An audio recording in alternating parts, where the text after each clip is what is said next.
여러분 안녕하십니까? 여러분들 오늘날 사회는 다문화 사회라고 하죠. 다문화 사회에서 중요한 것이 다문화 교육입니다. 우리 다 함께 다문화 교육의 이론과 실천에 대해서 살펴보는 소중한 시간을 갖도록 하겠습니다.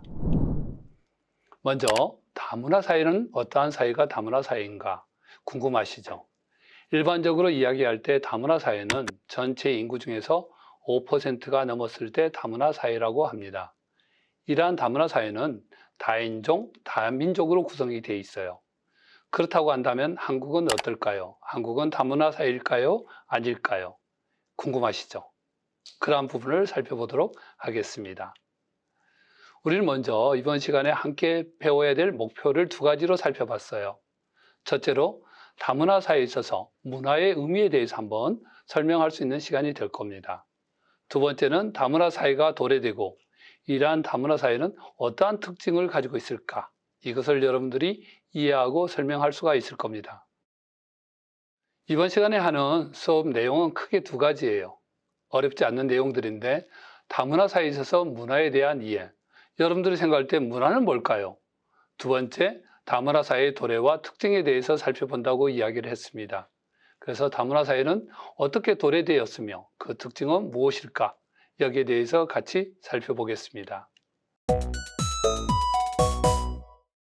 여러분, 다문화 사회에 있어서 문화에 대한 이해에 대해서 한번 살펴보도록 할까요? 여러분들이 생각할 때 문화는 어떤 의미를 가지고 있을까요? 문화에 대해서 이야기를 많이 들어봤죠. 그죠?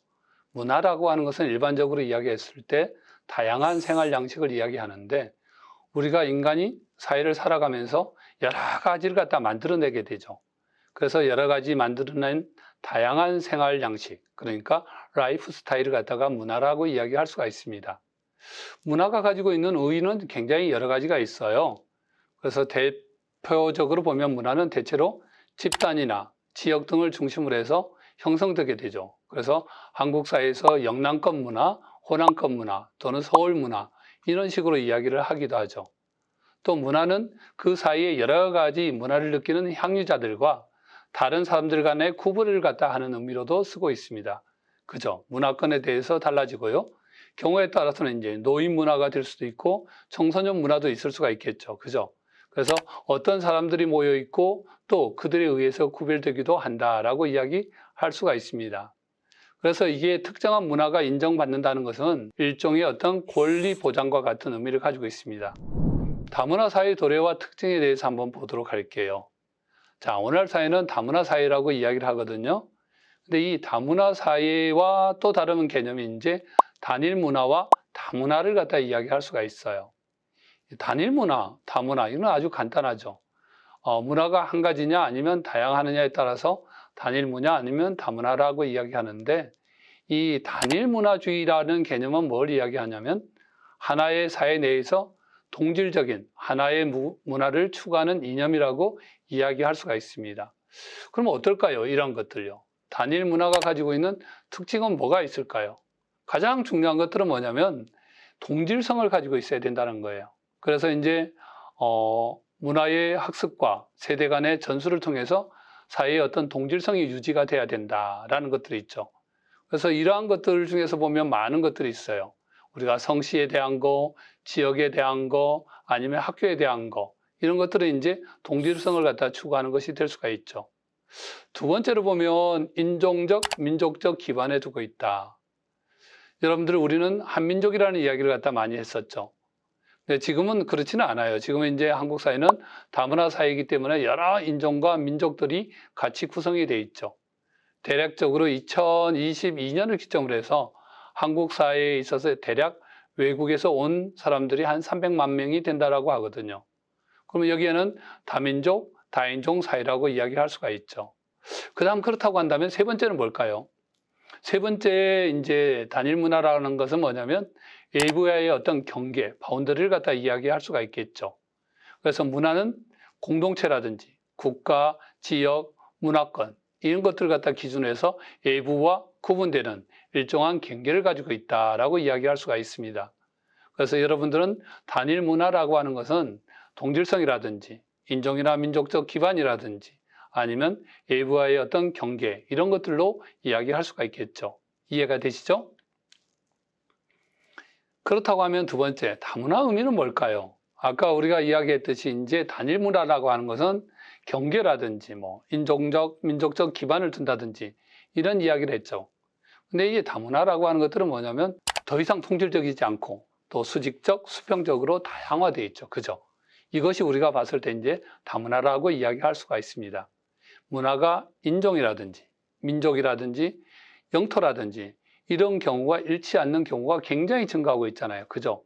과거에는 이런 것들이 딱 구분이 됐어요. 그죠? 또 외부와의 어떤 경계를 강조하는 문화적 인종주의라고 하는 문화 상호 간의 어떤 이해가 불가능하게 되고 또 대립과 갈등으로 기결되는 문제가 있다라고 이야기할 수가 있습니다. 그래서 중요한 것들은 뭐냐면 경계 짓기, 여기에 대한 반성이 필요하다라고 이야기할 수가 있죠. 많은 사람들이 경계를 지어요. 경우에 따라서는 어때요? 지역에 따라서 경계를 짓기도 하죠. 또 심한 경우에는 뭐예요? 혈액형을 가지고 경계 짓기를 해요. 너는 혈액형이 뭐야? A형이야? 그럼 성격이 어떻겠네? O형은? 그러니까 모든 O형은 A형보다 성격이 좋다라고 생각하면 맞아요? 틀려요? 저는 심각한 트리플 A형이거든요.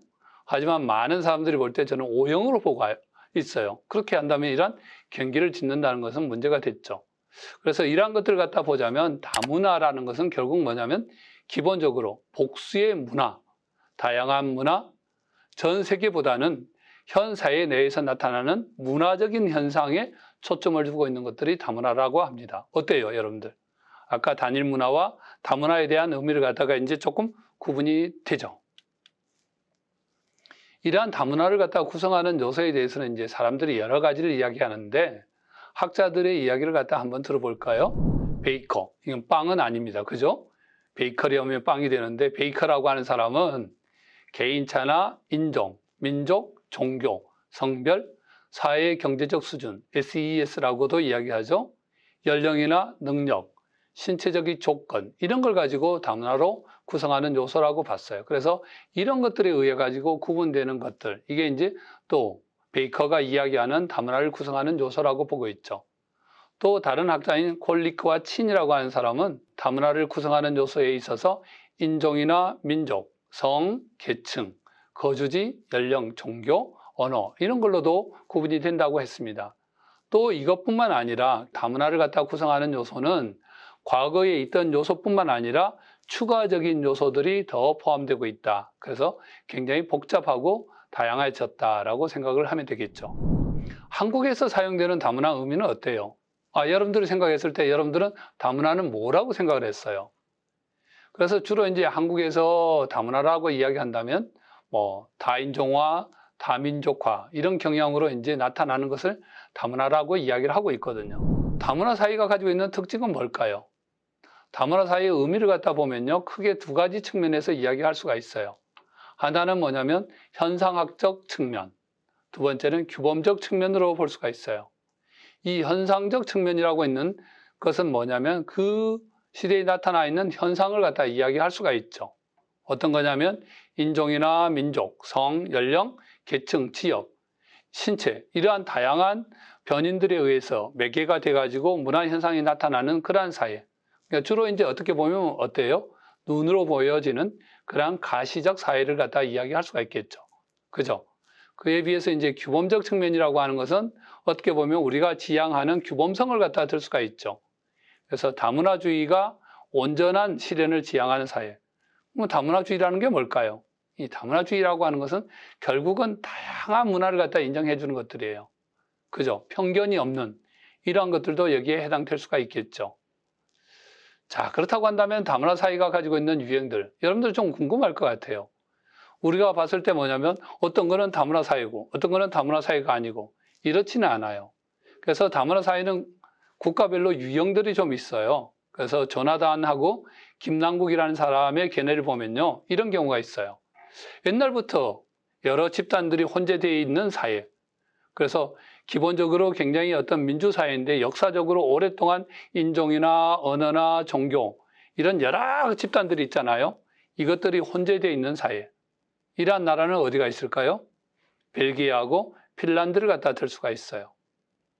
두 번째, 기본적으로 민주주의 국가이면서 대체적으로 동질적인 문화를 가지고 있던 국가였는데 비교적 어떤 새로운 이민자가 대거 유입돼 가지고 나타나는 사회를 들 수가 있습니다. 그래서 기존에 있는 사회에서 새로운 인종들이 들어오는 거죠. 그래서 이제 영국이라든지 독일, 프랑스 이런 국가를 들 수가 있죠. 이런 국가들은 굉장히 이주민들이 많이 늘어났잖아요. 그죠?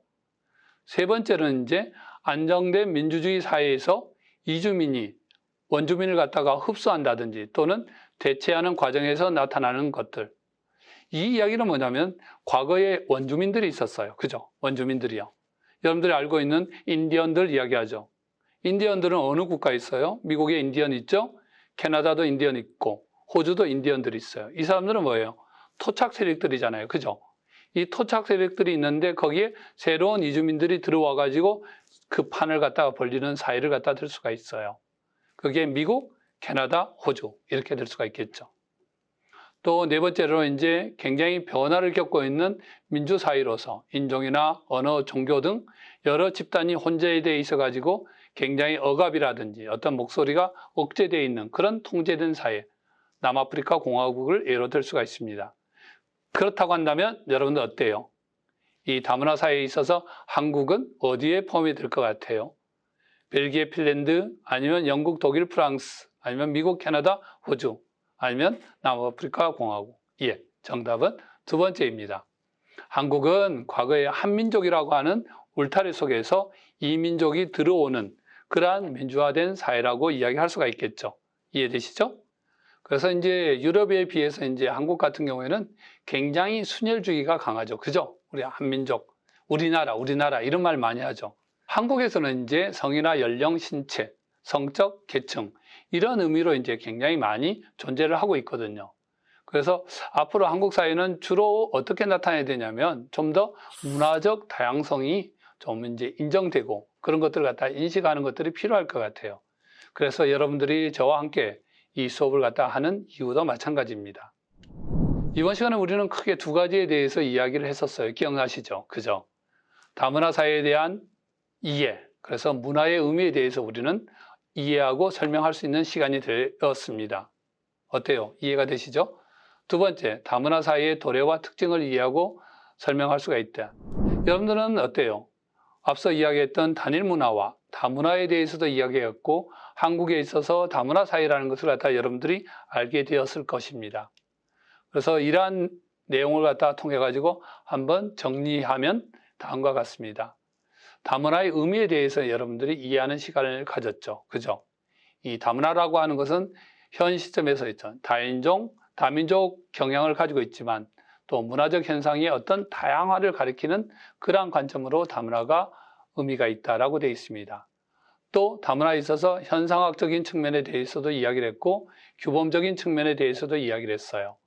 현상학이라고 하는 것은 현상적으로 나타나는 그런 문화 현상이라고 한다면 규범적인 측면이라고는 우리 사회가 지향해야 되는 규범성을 이야기할 수가 있겠죠.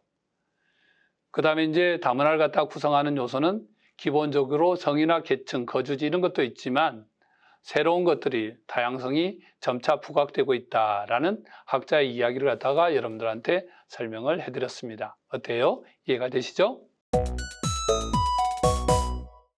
여러분들 경험 한마디 이야기를 할게요. 카릴 지브란이라는 분이 이렇게 이야기했어요. 교육에 대해서 뭐라고 이야기를 했냐면 교육은 그대의 머릿속에 씨앗을 심어주는 것이 아니라 그대의 씨앗들을 자라게 해준다라고 되어 있습니다. 그럼 교육이라고 하는 게 뭘까요? 우리는 교육은 강제적으로 하는 것들이 아니라 어떻게 보면 잘 성장할 수 있도록 해주는 것들이 교육이라고 이야기할 수 있을 것 같아요. 여러분들은 어떻게 동의를 하십니까? 그래서 사실 좋은 선생님보다는 좋은 학생들이 있는 것들이 훨씬 중요한 것들이죠. 그래서 이번 시간에 했던 다문화에 대한 부분들을 여러분들이 그대로 이해할 것이 아니라 그것을 가지고 여러분들 생활 속에 실천해 준다면 감사하겠습니다.